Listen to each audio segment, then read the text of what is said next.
Hello అండి, ఈరోజు అయితే క్యారెట్ ఫ్రై సింపుల్గా ఎలా చేయాలో నేనైతే చూపించేస్తున్నాను.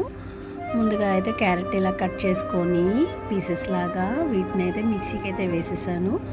మిక్సీకి వేసి మెత్తగా అయితే గ్రైండ్ అయితే చేసుకున్నాను. చాలామంది క్యారెట్ ఫ్రై చేస్తూ ఉంటారు, కానీ ఈ విధంగా సింపుల్గా ఈజీగా ఎలా చేయాలో నేనైతే చూపించేస్తున్నాను. ఇలా మిక్సీకి పట్టుకున్న తర్వాత మనమైతే తాలింపుకైతే ఆనియన్స్, మినప్పప్పు, కరివేపాకు, పచ్చిమిర్చి, జీలకర్ర, ఆవాలను అయితే తీసుకున్నాము. మినప్పప్పు ప్లేస్లో మీరు శనగపప్పు, వేరుశనగ పిక్కలు ఏవైనా తీసుకోవచ్చు, పర్వాలేదు. ఇది ఇలా ఫ్రై అయిన తర్వాత ఇందులోకైతే మనం ముందుగా గ్రైండ్ చేసుకున్న క్యారెట్ని అయితే వేసేసుకుందాం. ఒక 10 మినిట్స్ మూత పెడదాము. ఈలోగా అది దగ్గరగా అయ్యి కలర్ అయితే చేంజ్ అవుతుంది, ఎల్లో కలర్ వస్తుంది, పచ్చివాసన అంతా పోతుంది. ఇంకెందుకు ఆలస్యం, కొద్దిగా ఉప్పు, కారం, పసుపు అయితే నేనైతే వేసేసాను. వేసి ఒక 10 నిమిషాలు అయితే మూత పెట్టేశాను.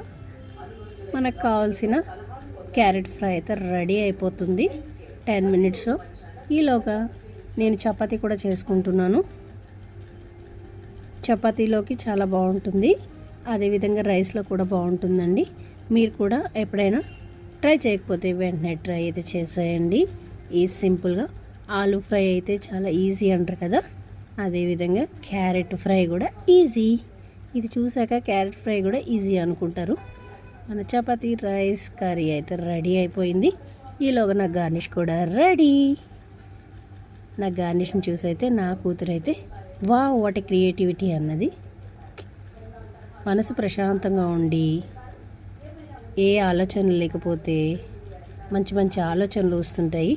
మీరు కూడా ప్రశాంతంగా ఉండండి, మంచి మంచి ఆలోచనలు అయితే మీకు కూడా వస్తాయి.